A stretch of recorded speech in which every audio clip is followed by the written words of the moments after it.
कोणता दिवस आहे? आज आहे गुरुपौर्णिमा आणि गुरुपौर्णिमेला आपण म्हणतो आषाढ पौर्णिमा आणि व्यास पौर्णिमा. आषाढ महिन्यात येते म्हणून ती आषाढ पौर्णिमा आणि व्यास पौर्णिमा आणि गुरुपौर्णिमा. मग गुरुपौर्णिमा का म्हणतात? कारण या दिवशी आपल्या गुरूंना वंदन करायचं असतं. सगळ्यांनी आज छान छान गुरूंची पूजा केली ना, किती छान सगळ्यांनी टीका लावला, गुरूंना फुलं वाहिले. तर आज गुरूंचं महत्व असतं. मग आपले पहिले गुरु कोण?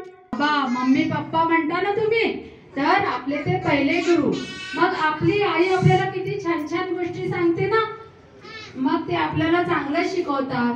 आणि आपले जे दुसरे गुरु असतात ते आपले शाळेतले टीचर्स, शिक्षक. मग त्यांच्याकडून तुम्ही अभ्यास शिकत असता की नाही? छान. आपण मोठं होतो, मग आपल्याला मोठं कोण बनवतं? शाळेतले टीचर्स, गुरु.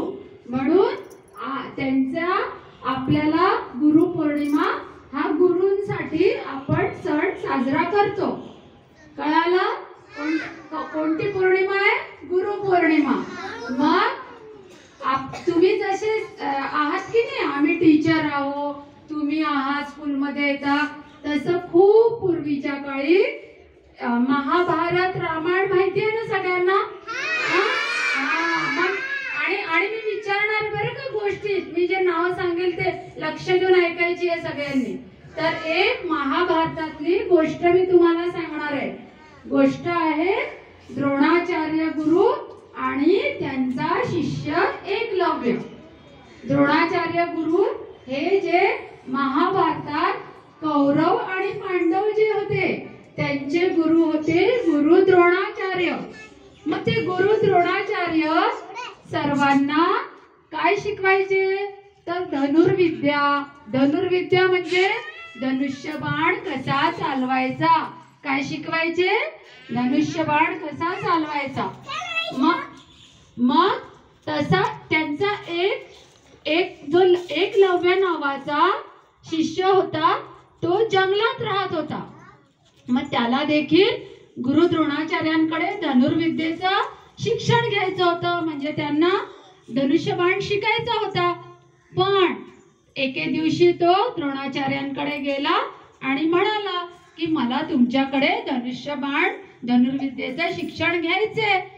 पण त्यांना काही कारणाने त्याला ते शिक्षण देणं जमलं नाही. मग त्यांनी काय केलं माहिती आहे का?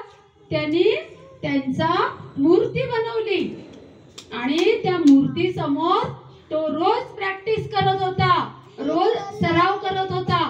कसा त्याचे गुरु तो दुरून बघायचा आपल्या गुरूंना आणि त्यांच्या समोर सगळं करून बघायचा. आणि असं करत तो धनुर्विद्या पूर्ण शिकला. धनुष्यबाण कसं चालवायचा तो शिकला. आणि एके दिवशी त्याचे गुरु जंगलातून कौरव आणि पांडवांसोबत जात होते. जाता जाता जाता काय झालं की समोर त्या गुरूंसमोर सारखा एक कुत्रा भुंकत येत होता. मग गुरु म्हणाले की हा सारखा कुत्रा भुंकत येतोय आणि हा थांबत पण नाहीये. मग कुत्रा भुंकत असतानाच एका ठिकाणाहून त्या कुत्र्याच्या तोंडात अनेक बाण दुरून येत होते आणि बाण आले.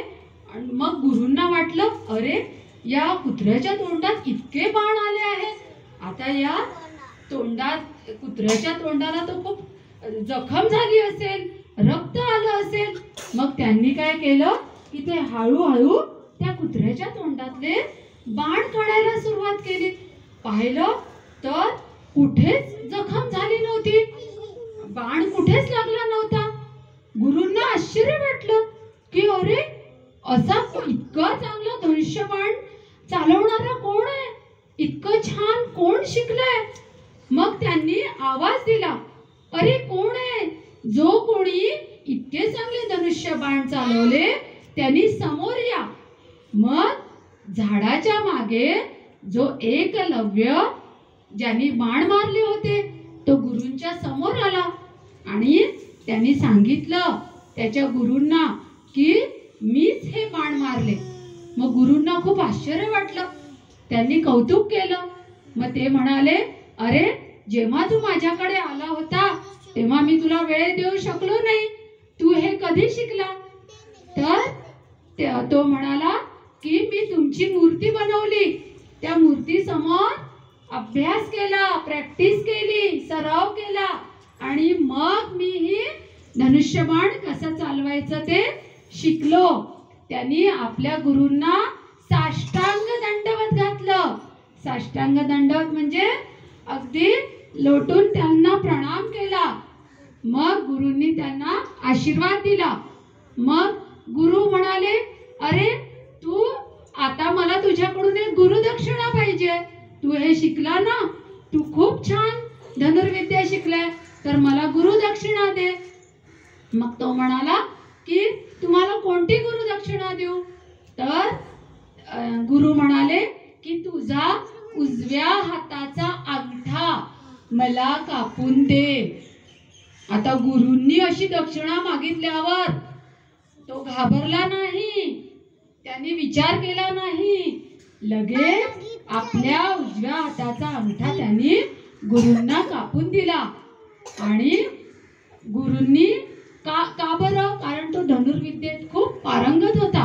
गुरूंनी त्याला ती गुरुदक्षिणा मागितल्यावर त्यांनी लगेच ती गुरुदक्षिणा त्यांना दिली. म्हणून आपल्या जीवनात गुरुचं खूप अनन्यसाधारण महत्त्व आहे. गुरु आपल्याला